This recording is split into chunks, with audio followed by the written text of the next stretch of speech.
Bismillahirrahmanirrahim. Assalamu alaikum, dear girls. I'm Sadaf Ishfaq from Army Burnhall College for Girls, Abbottabad. Today I'm going to deliver Lecture 6. This is Chapter 11, Electrostatics. In my previous lecture, I taught you applications of Cause's law and electric potential. Hope you understood all this well and you have also revised your lessons. After listening to today's lecture, you would be able to describe electric potential at a point charge in terms of the work done in bringing unit positive charge from infinity to that point. Infinity, we all know, is located at a far point. Analyze problems related to electric potential. All right, now we come to today's topic, that is electric potential energy and potential due to a point charge. Let me consider this figure. And in this figure, we have to consider this charge, that is plus Q. It is fixed at this point in space. In space means that the electric lines of force are originating in all the possible direction readily outward. If a test charge Q is placed at infinity such that the force on it due to this charge plus Q is 0.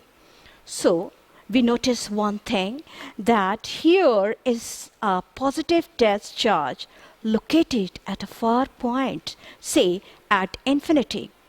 So according to Coulomb's law, we know that when we have two positive charges located at some distance r, then definitely there would be a Coulomb force, that is force of repulsion.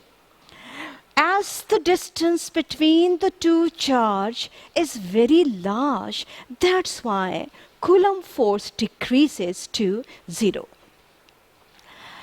As the test charge is moved from infinity towards plus Q, force of repulsion acts on it and work is required to be done to bring it to point A.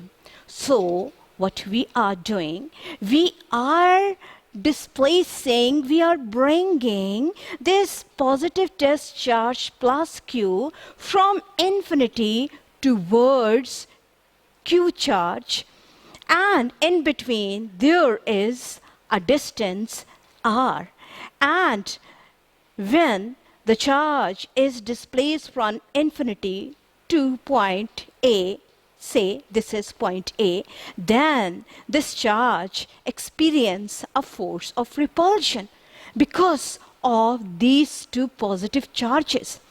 So definitely, in order to overcome that force of repulsion, work is set to be done. Hence, at point A, test charge has some amount of electric potential energy. So as we all know that whenever we do work against the field, that work is stored in the form of energy. We call it as potential energy. And here, as when we bring the positive charge plus Q towards plus Q charge plus Q capital charge, then we face force of repulsion, and in order to overcome that force of repulsion which exists between these two charges, so definitely we have to do work, and that work is stored in the form of energy known as electric potential energy. All right, the closer the test charge to the charge plus Q, the higher will be the electric potential energy. So it is very clear that as Q is moved towards plus Q, so the force of repulsion increases. In order to overcome that increased force of repulsion, definitely we have to do more work, and in turn, more energy, that is electrical potential energy, is stored. We know that electric field does not remain constant but varies as the square of the distance from the charge. As we are bringing this charge from infinity towards plus q, then definitely the charge q, it covers some distance. From the definition of electric field intensity, we all know that electric field intensity, its mathematical expression is given by equation number 1. And in this equation number 1, if we keep q over 4 pi epsilon naught, this factor as constant, then what type of relationship exists between E and R square? That is inverse relationship, and it means E is proportional to 1 over R square, keeping q over 4 pi epsilon naught constant. So this relation is known as inverse square law, and definitely when q is moved towards plus q, then the value of electric field intensity, it varies with the square of the distance from the charge. Okay, what happens? Definitely when R changes, there would be a change in E. In order to keep E constant, what we do? We divide the total distance R in between the two charges into number of small intervals, and we call it as infinitesimally small displacement, that is 1, 2, 3, up to so on, that is n, and then we reach at point B. So it means the distance between A and B is divided into number of small intervals, and we call these intervals, these distances, as the point 1, that is R1, where what is R1? R1 is the distance between Q charge and this capital Q charge. Similarly, R2 is the distance between Q charge and plus Q charge, and vice versa. So what happens when the charge is moved from infinity to point A? So when initially when Q is present at point A, then what would be the distance of this charge which is located at A with respect to plus Q charge? This distance is represented by RA. So we call this as RA. So what happens? From A point, if we displace the charge from A to one point, from RA distance to R1 distance, then what is the distance between RA and R1? That is represented by D, and we call it as delta R. Okay. Now we want to calculate the work done in moving the charge from A to point 1. In that case, what would be work done? Given by W is equal to F dot D.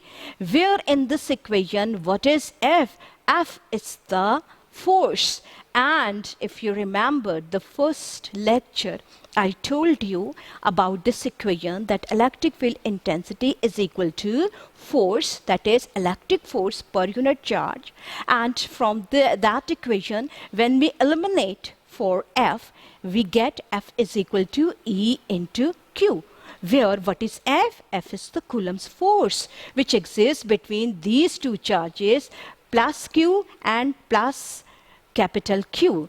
And this is giving you the electric field intensity E, and Q is that charge which is displaced from one point to another point. And also how much distance you displace the charge, that is the distance between the 2 points A and 1 point.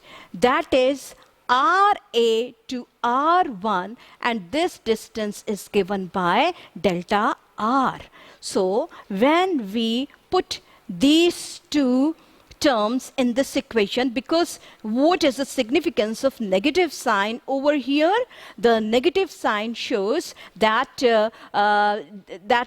this force and delta R, the movement is in opposite direction. That's why we have put here a negative sign. So putting the value of F and D in this equation and opening this equation for the work done, we all know W is equal to FD cos of theta, and as we all know, what is the angle between F and delta R? 180 degrees. Why? Because what is the direction of electric field intensity? Radially outward, away from this positive charge. And in which direction you are moving small q test charge? Towards Q. So that's why QE, that is force and delta R, having angle 180 degrees. We all know cos of 180 is equal to -1. So -1 into this minus sign makes equation number 2 positive. So we get here W is equal to QE into delta R, where the negative sign shows that E and delta R in opposite direction. They are in opposite direction. Okay, we are going to use this equation, that is putting equation 1 in equation number 2. What we get here? We are going to calculate the amount of work done when the charge is displaced from A point to 1 point. So what would be the work done? By using the value, the previous one equation I told you, if you remember one equation, this is giving you the value of electric field intensity, and we are going to utilize this value here. What we get, the work done is equal to Q into capital Q over 4 pi epsilon naught R square into delta R. All right. In this way, we have got here equation number 3. All right. What we get here, let the test charge is at a distance RA from the charge. So what happens, as I told you, when the charge Q is located at A, it is residing at a distance RA from this charge, capital Q. Now we are going to divide the distance between the 2 points A and B, that is RA, the displacement RA and RB is divided into number of small segments which are infinitesimally very small, so that E remains constant, because these distances, these deviations are very small, so there is no effect of this distance one to another point on E, so E remains constant.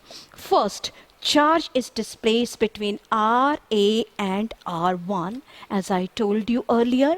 So at the beginning, E varies as 1 over RA square, and at the end it varies as 1 over R1 square, as I told you that Q charge is displaced from A point to R1 point.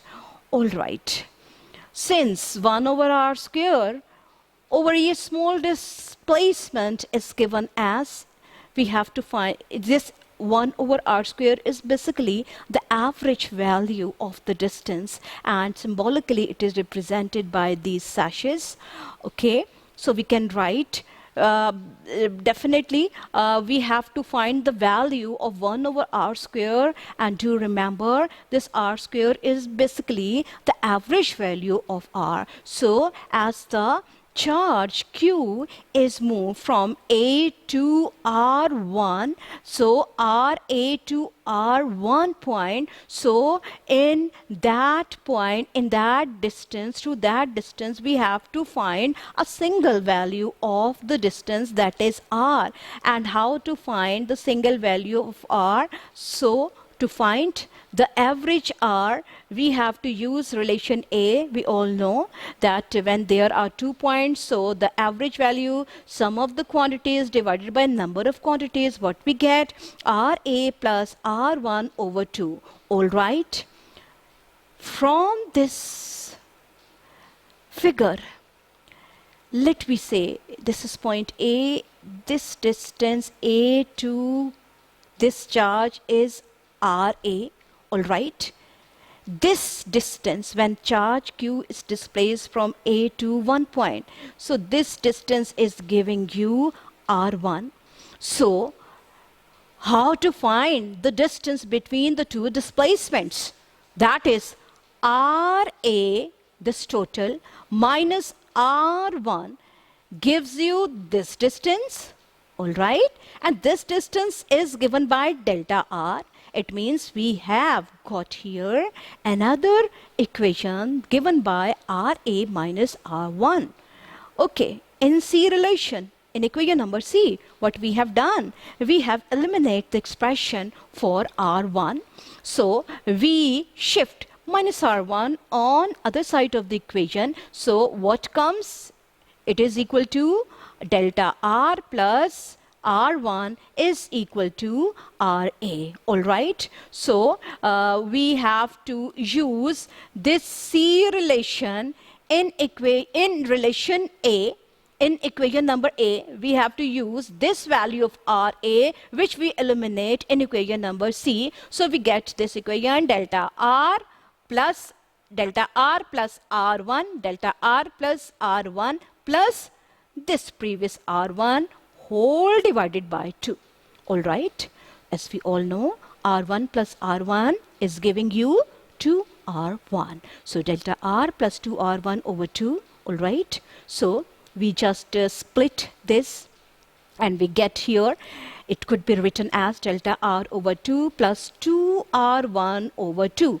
Girls, 2 cancels with 2. What we get? R is equal to delta R over 2 plus R1. All right. This gives you the average value of R.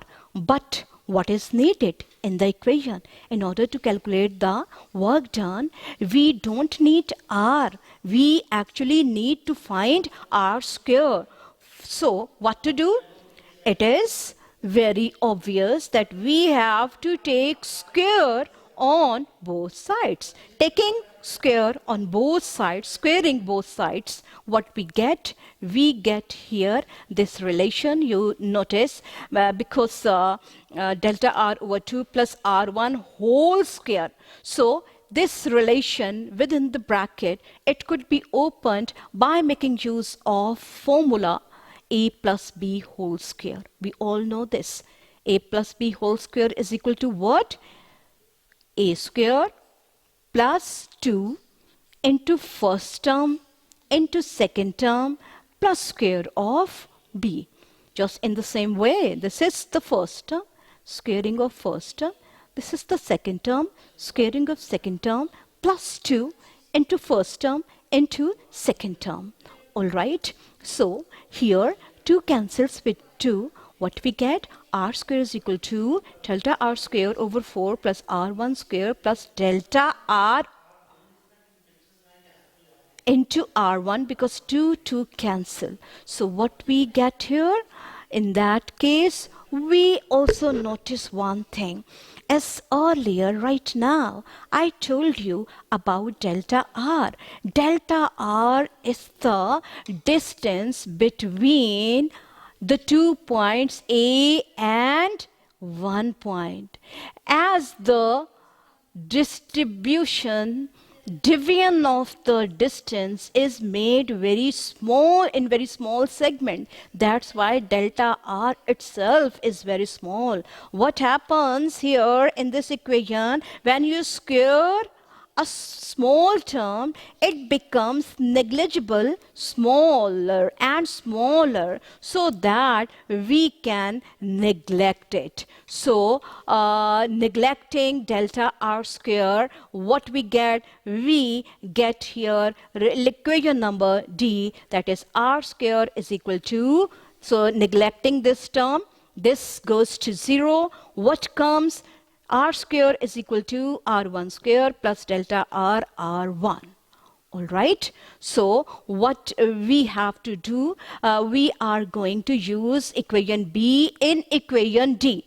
What was equation B? Equation B was delta R is equal to RA minus R1. So instead of writing delta R here, we have to write down its value. So what comes? R1 square plus RA into R1 minus R1 into R1 gives you R1 square. So we notice here this R1 square cancels with this R1 square. What is left behind? The one we needed, that is R square is equal to RA R1. So this we are going to utilize in this equation, which we use to calculate the work done, and instead of writing R square, we are going to use the value which we have right now derived, that is RA R1. All right, and also delta R. What is the value of delta R?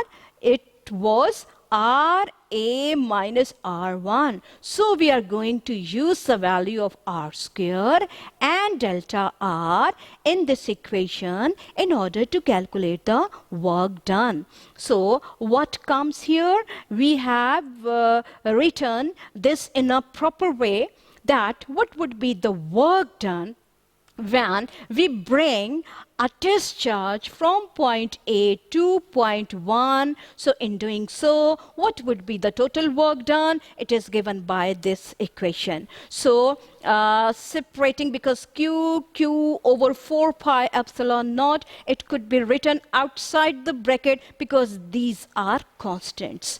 Okay, we get here equation number 4. Okay, then what we do, we just separately, we just split the terms which are written inside the bracket, and it is given as RA over RA R1 minus R1 over RA R1. All right. So RA cancel in this fraction, and in here R1 and R1, RA cancel here, and R1 cancel here. So what is left behind? 1 over R1 minus 1 over RA. Putting this in equation 4, we get, so the work done in bringing the charge, the test charge from A to point 1 is given by 1 over R1 minus 1 over RA. Let me call this equation as equation number 5. Similarly, for the second displacement, what is the second displacement? We are going to displace Q towards plus Q, and in doing so we have to move the charge from point 1 to point 2, and when we move from 1 to 2, so how much distance is covered, how much displacement is covered, that is again given by delta R, that is again given by R1 minus R2. So this is giving you R1, this distance is giving you R2. What is the distance between R1 and R2? Given by this equation. Okay, so like the previous equation, we did in equation number 5, just in the same way, we have to write down the mathematical relation to calculate the work done in bringing the charge, the test charge from R1 to R2, just in the same way as we have done here previously. We write down here directly Q over 4 pi epsilon naught, and inside the bracket what we write? 1 over R2 minus 1 over R1.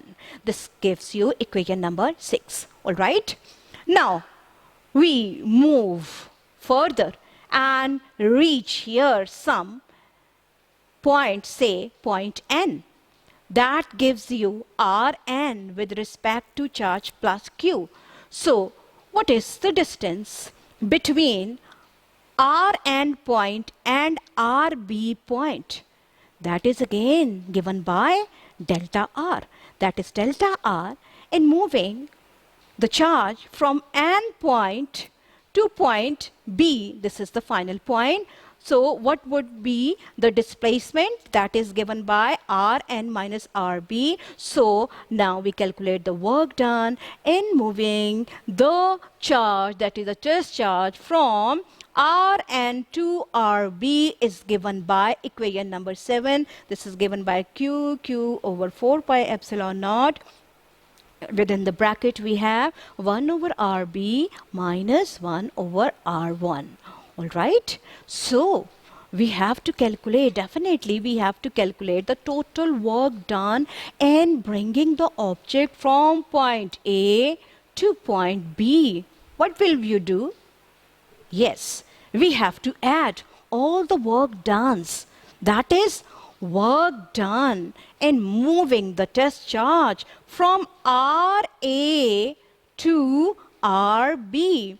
So we have to write this expression: total work done from Ra to Rb would be equal to Q over 4 pi epsilon naught. Once we have written this term outside the bracket, because it is common in all the equation, and inside the bracket we have got here the relations minus 1 over Ra plus 1 over R1 minus 1 over R1 plus 1 over R2 minus 1 over R2, so on up to point B. All right. By solving, we get what we get. We notice one thing, very interesting condition, that is the terms are cancelling. Which terms I am talking about? That is, you notice here that this R1 is cancelled by this, plus R1 is cancelled by this minus R1. Similarly, plus 1 R2 would be cancelled by minus 1 R2. Similarly, we have not written, then we also expect here that plus 1 over R3 would be cancelled by minus 1 over R3. So on the last point, the final point, that is 1 over Rb. So in doing so, we notice one thing, that what would be left behind inside the bracket? Only the first term and the last term, and in between first and last, all the terms, it would be cancelled. Okay. What happens here? What would be the work done? The work done in moving from Ra to Rb, it would be given by equation number 8. You notice, so this is minus 1 over R1, and here we have written this 1 over Rb minus 1 over Ra, given by equation number 8. All right. We have to calculate now the work done when the test charge Q moves from infinity to the general distance R from Q. So what we notice here, we notice that here the work done is given by, in order to calculate the total work done in moving the charge from infinity, in moving the test charge from infinity to distance small r from plus q charge, what we do? We write down this expression, that is the work done from infinity towards r. That could be written as q over 4 pi epsilon naught, and inside the bracket what we have? That is 1 over r minus 1 over this infinity. Because from where we are moving the charge, that is from infinity, and where we have to move towards through distance r. So as we all know, infinity mathematically it is given by 1 by 0, and when we put the value of infinity in equation number 9, it means 1 over 1 by 0. So this whole fraction, it will be equal to 0. So this disappears, and finally what we get here? We get here equation number 9. That is, equation number 9 is given by work done in moving the test charge from infinity to r is equal to q over 4 pi epsilon naught 1 by r. This is equation number 9. Okay. This work done, which we have calculated, as I told you earlier, that because we are doing work against the electric field, so that work done is stored in the form of energy known as potential energy. And symbolically, this electric potential energy is represented by the symbol U. So this equation number 9 is written in terms of U as equation number 10. Now the electric potential at distance r from Q, as we all know, in my previous lecture, I told you the definition of electric potential. It's the work done per unit charge. So the work done per unit test charge, it could be written here by using the value of work done from equation number 9, where in this equation that gives you the electric potential, that is equal to what is work done is equal to q over 4 pi epsilon naught over r. So this q cancels by this q, so what is left? Q over 4 pi epsilon naught r.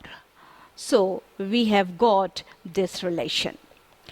Now girls, we come to the solved example 11.6.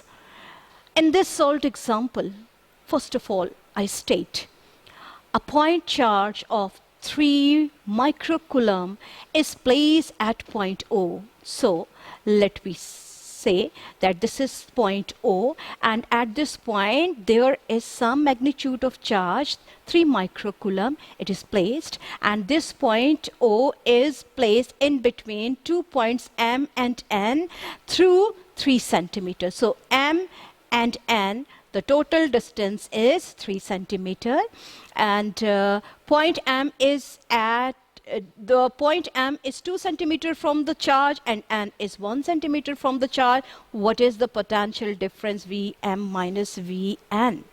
So first of all, we have to write down data given. What is data given?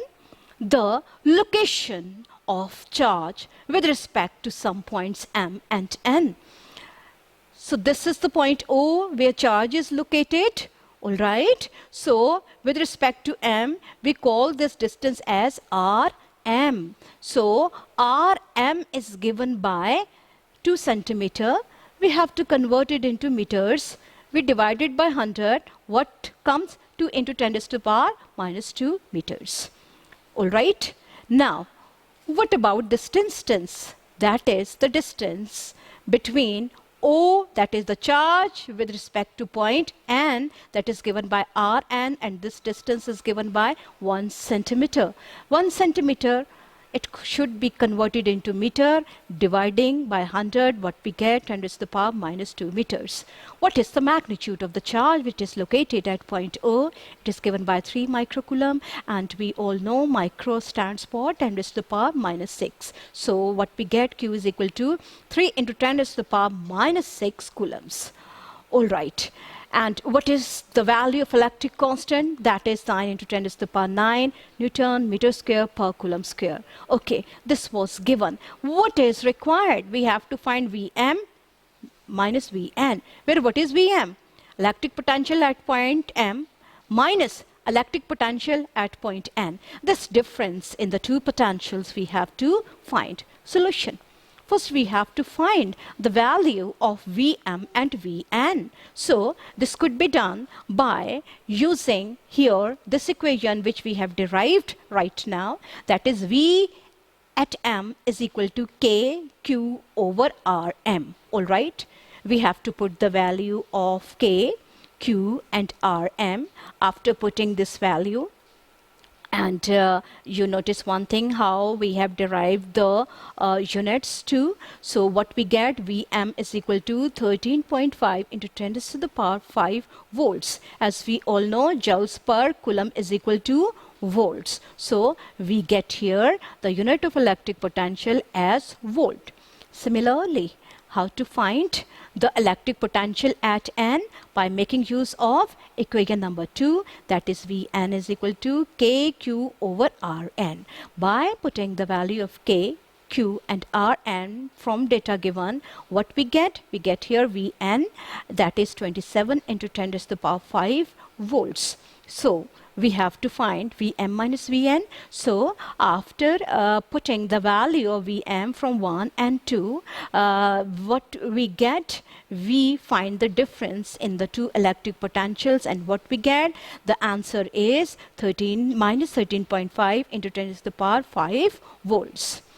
Okay, now we come to another solved example, that is example 11.7. 4-point charges of plus 0.02 microcoulomb, plus 0.04 microcoulomb, minus 0.03 microcoulomb and plus 0.04 microcoulomb are placed at the corner A, B, this is A, this is B. Now we come to example 11.7. 4-point charges of 0.02 microcoulomb, 0.04 microcoulomb and minus 0.03 microcoulomb, 0.04 microcoulomb are placed at the corners A, B, C and D of a square ABCD respectively. Find the potential at the center of the square if each side of the square is 1.5 meter apart. This was the statement. Now we come to data. First we write down here data given. As we notice that A, B, C, D is a square, and from the definition of square we all know square is that quadrilateral having all the four sides same length. And what happens? At the four corners of the square, the charges which are located, their magnitudes are given as QA, QD, QB and QC, as I have written over here. And we notice one thing, that AB, BC, CD and DA, they all have the same length, that is given by 1.4 meters. K, the electric constant, is given by this value, 9 into 10 to the power 9 Newton meter square per coulomb square. What is required? We have to find the potential at the center of the square. This point O is basically the center of the square, and center of the square comes at the point of intersection of the two diagonals. Where are the two diagonals of the square? That is DB and CA are the two diagonals, and they meet at a point O as shown in the given figure. And we have to find the value of V at O. V is unknown. Solution. Okay. The figure shows ABCD, that is a square, with charges at the corners, as I told you, and the diagonals are intersecting at O. The distance of each charge from O is same. You notice one thing, that either it is QA, its distance RA, that is, this is RA, distance of the charge with respect to the center RA, distance of RB with respect to O is RB, distance of QC with respect to O is RC, distance of QD with respect to O is RD. All right. So we notice one thing, OD, BDO, BO, CO, AO, they are all equal distance. So if we find any one of them, you can find the others. So for this purpose, we consider this right angle triangle. Which one? Triangle BDC is a right angle triangle. In this right angle triangle, BD is the hypotenuse, DC is the base, and CB is the perpendicular. Girls, we are going to find DO. For this purpose, we have to first find DB from Pythagoras theorem. So applying Pythagoras theorem to the right angle triangle BDC, what we get? We come to this relation that the square of the hypotenuse is equal to sum of the square of base and perpendicular. And we all know the value of BC and DC, 1.5, 1.5. So by putting this value, what we get is equal to under root 4.5. As we all know that DB is equal to 2.121 meters. This is coming after solving under root 4.5, but we have to find DO. So DO is half of diagonal DB. DB we have calculated, and in this way we have calculated DO, that is 1.0606 meters. All right. Similarly, all the other values, that is CO, BO, AO, they all have the same value, that is 1.060 meters due to all charges. Okay, so what would be the potential at O due to QA, QB, QC, QD? We have to write down equation number 1, that is V is equal to K. It could be written outside the bracket because it is common, and inside, that is QA over RA plus QB over RB plus minus QC over RC, because the charge lying at the corner C of the square, it carries a negative sign. That's why we have written a negative sign in equation number 1. Okay, now by putting all the values, you see, or by putting all the values, this is the value of K, and here we have taken this term, that is 1.0606606 here, outside the bracket as the common. So inside, what would be left behind? These terms would be left behind, and after solving all this, what we get here? 593.9 volt. This is giving you the value of the potential at O. That is the point of intersection of the two diagonals. This gives you the center of the square. That's all, girls. Hope you understand all this. And after listening to today's lecture, you can solve the numerical problems. These are the solved examples in the book, 11.4 and 11.5. Girls, this is your homework. You have to do it. All right? Thank you so much.